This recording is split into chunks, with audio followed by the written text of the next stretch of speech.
আজ রাতেই না তুমি ফিরলে কেন? তুমি ছিলে, তোমার সরি, তোমার বিপাশা ছিল, গাড়ি ছিল, গোটা শহর ছিল, রাত্রিও ছিল, একসঙ্গে কাটাতেই পারতে। এত ভালোবেসেছিলাম তোমাকে, সেই তুমি আমাকে আজ এইভাবে সন্দেহ করছো শ্রী? আমি যে ভাবতেই পারছি না।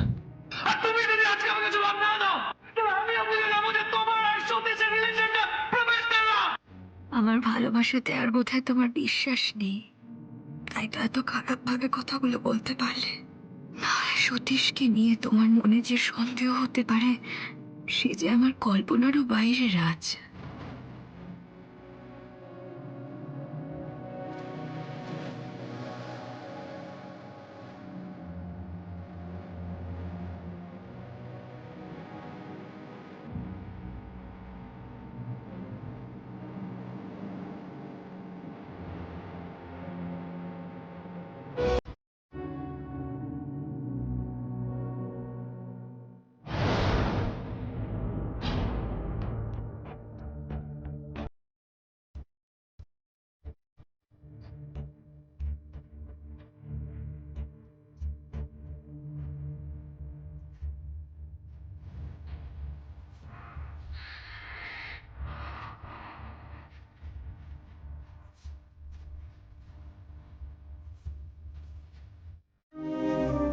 শরীরটা যদি তোমার ঠিক না থাকে তাহলে সংসারটা ঠিক থাকবে না ক্যাপ্টেন।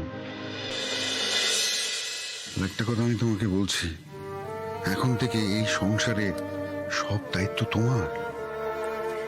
আপনি চিন্তা করবেন না বাবা, আজ থেকে আমার এবং এই পরিবারের প্রত্যেকের দায়িত্ব আমার। আমার এই সোনার সংসারের সবার আমি খেয়াল রাখবো। রাখতে তো হবেই তোমাকে ক্যাপ্টেন, তোমাকেই তো রাখতে হবে ক্যাপ্টেন। বলছি যে দেখো, সংসারে না ঝগড়া ঝাঁটি এগুলো সমস্ত হয়। এক জায়গায় যদি অনেকগুলো বাসন থাকে টোকাটাকি লাগে না, বলো? লাগে তো। হাল ছেড়ে দিলে হবে? আমি সবটাই জানি বাবা, সবটাই বুঝি। আসলে কি জানেন তো, মাঝে মাঝে না আমি ধৈর্য রাখতে পারি না।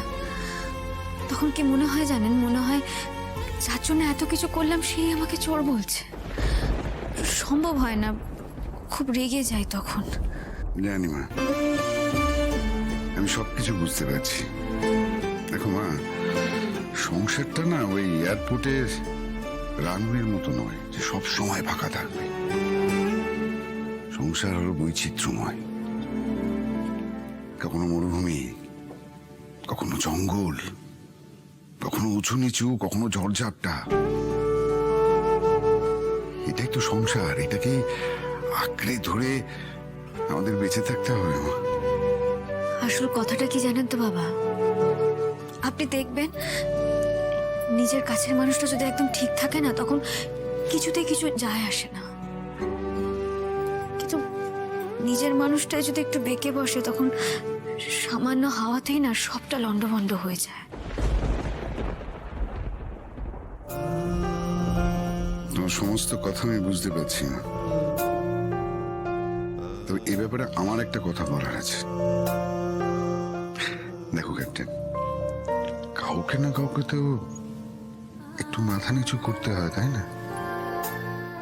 সবাই যদি চায় যে আমি অন্যকে ছাপিয়ে যাব, তাহলে যে ভালোবাসার কোনো মূল্য রইল না ক্যাপ্টেন।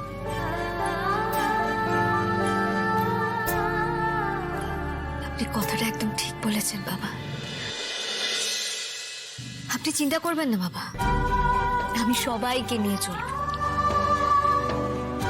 চলতে তো আমাকে হবে, আপনি আমাকে আশীর্বাদ করুন।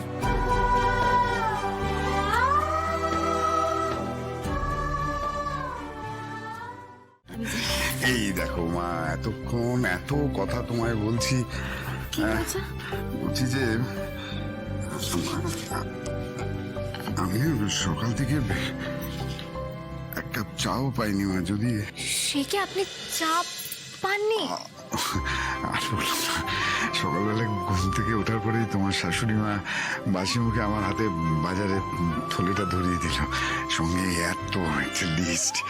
কাতলা মাছানো, চিংড়ি মাছানো, মোরলা মাছানো, ওনার হুকুম মতো সবকিছু আমি তামিল করে দিয়েছি। উনি এখন ওই সমস্ত নিয়ে রান্না করতে বসেছেন। কিন্তু আমার কপালে এক কাপ চাও জোটেনি মা, যদি একটু চা। কিন্তু মা সকাল সকাল এত রান্না কার জন্য করছেন? একা একাই বা কেন করতে গেলেন? আমি তো আসছিলাম। আমি জানি না মা, তোমার শাশুড়িমার মনে কি আছে একমাত্র উনি জানেন, আমি জানি না। বলছি যে মা গো, আমায় এক কাপ চা। প্লিজ বাবা, আপনি এভাবে বলবেন না। আমি এক্ষুনি যাচ্ছি, চা বসাচ্ছি, দাঁড়ান।